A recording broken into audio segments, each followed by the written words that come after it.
Bismillahirrahmanirrahim. Assalamualaikum warahmatullahi wabarakatuh. Perkenalkan, nama saya Sujatna dengan NIM 1914233. Baik, video ini saya buat untuk memenuhi tugas ujian tengah semester mata kuliah rasio syariah kelas PBSA semester 6 dengan dosen pengampu Dr. Saiful Bahri SAG MM, jurusan Perbankan Syariah, Fakultas Ekonomi dan Bisnis Islam, UN Sultan Maulana Hasanuddin Banten. Baik, di sini saya akan menjelaskan mengenai Basarnas. A. Profil Basarnas. Sejarah Badan Arbitrase Syariah, Musyawarah Kerja Nasional Majelis Ulama Indonesia pada tahun 1992 menampilkan salah satu makalah yang disampaikan oleh Haji Hartono Marjono SH adalah mengenai arbitrase berdasarkan syariat Islam. Pada tanggal 22 April 1992, Dewan Pimpinan MUI mengundang musyawarah para pakar, penegak hukum, cendekiawan muslim, dan para ilmuwan dari beberapa perguruan tinggi serta para ulama guna bertukar pikiran tentang perlu atau tidak arbitrase Islam ini. Majelis Ulama Indonesia dengan SK nomor KIF 392-MUI-P-1992 pada 4 Mei 1992 membentuk kelompok kerja pembentukan Badan Arbitrase Islam. Panitia tersebut mempunyai tugas sebagai berikut. Tugas yang pertama yaitu menyusun rancangan anggaran dasar dan anggaran rumah tangga. Yang kedua, merancang struktur organisasi. Yang ketiga, merancang susunan anggota kepengurusan. Yang keempat, menyusun rancangan prosedur berperkara dan biaya perkara. Yang kelima, merancang kriteria arbiter. Dan yang keenam, investasi calon arbiter. Yang selanjutnya yaitu B. Tujuan Basarnas.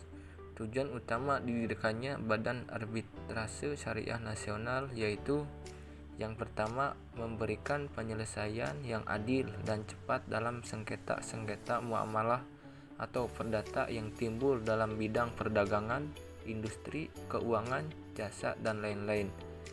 Yang kedua yaitu menerima permintaan yang diajukan oleh para pihak dalam suatu perjanjian tanpa ada suatu sengketa untuk memberikan suatu pendapat yang mengikat mengenai suatu persoalan berkenaan dengan perjanjian tersebut. Yang selanjutnya yaitu C. Kriteria Basarnas.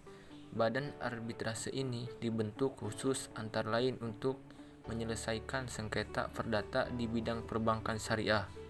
Melihat berbagai ketentuan yang ada, maka keberadaan Basarnas adalah sah dan memiliki landasan yang jelas. Meskipun dalam pelaksanaannya Basarnas mesti menyesuaikan diri dengan berbagai peraturan yang ada. Adapun untuk kriterianya yaitu Basarnas memiliki 3 kriteria dalam kerangka ini. Yang pertama yaitu badan arbitrase ini dibentuk khusus antara lain untuk para arbiter seharusnya meletakkan kepentingan para pihak secara menyeluruh, seimbang dan tidak merugikan para pihak dan harus menegakkan keadilan yang dijunjung tinggi selaras dengan kehendak syariat peraturan yang ada. Yang kedua yaitu nilai-nilai keadilan yang tercermin dalam Pancasila harus dijadikan salah satu acuan pokok dalam menyelesaikan sengketa melalui arbitrase Islam. Yang ketiga yaitu Basarnas harus diakui oleh pemerintah Republik Indonesia dari sudut tata hukum di Indonesia. Yang selanjutnya yaitu D. Pelaksanaan putusan Basarnas. Pada pasal 1 ayat 1 Undang-Undang Nomor 30 Tahun 1999 tentang arbitrase dan alternatif penyelesaian sengketa, yang mana yang pertama yaitu persetujuan arbitrase harus dilakukan secara tertulis dan ditandatangani kedua belah pihak. Yang kedua yaitu jumlah wasit harus ganjil dan arbiter yang menerima penunjukan tidak boleh mengundurkan diri. Yang ketiga, pengajuan permohonan arbitrase harus secara tertulis. Yang keempat, putusan harus memuat alasan-alasan kecuali bila disepakati. Yang kelima, keputusan harus diambil berdasarkan kepatutan dan keadilan yang sesuai dengan ketentuan hukum yang berlaku bagi perjanjian yang menimbulkan sengketa yang disepakati pada pihak. Yang keenam, putusan bersifat final and binding. Yang ketujuh, dalam hal putusan tidak ditaati secara sukarela, maka putusan diajukan menurut ketentuan dalam RP. Yang selanjutnya yaitu pembatalan Basarnas. Putusan Basarnas dapat dibatalkan dengan mengajukan secara tertulis permintaan pembatalan putusan dengan didasarkan pada alasan. Yang pertama yaitu penunjukan arbiter tunggal atau majelis tidak sesuai dengan ketentuan yang diatur dalam peraturan prosedur Basarnas. Yang kedua yaitu putusan melampaui kewenangan Basarnas.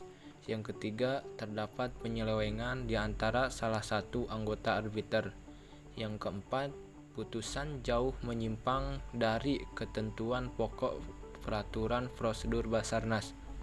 Yang kelima yaitu putusan tidak memuat dasar-dasar alasan yang menjadi landasan pengambilan putusan tanpa mengurangi ketentuan-ketentuan yang berlaku. Dan yang keenam yaitu permohonan pembatalan putusan arbitrase harus diajukan kepada Ketua Pengadilan Negeri dan harus diajukan secara tertulis dalam waktu paling lama 30 hari terhitung sejak hari penyerahan dan pendaftaran putusan arbitrase kepada Panitia Pengadilan Negeri. Dan yang terakhir yaitu F. Penerapan konsep tahkim di Basarnas. Menurut Hartono Marjono, bila lembaga peradilan lebih menitik beratkan pada diberlakunya ketentuan-ketentuan hukum yang bersifat kaku, maka Badan Arbitrase Syariah akan menitik beratkan pada tugas dan fungsinya untuk mencari titik temu di antara para pihak yang tengah berselisih melalui proses yang digali dari ruh ajaran dan akhlak Islam menuju jalan Allah. Mungkin itu saja video yang dapat saya sampaikan, kurang lebihnya mohon maaf. Assalamualaikum warahmatullahi wabarakatuh.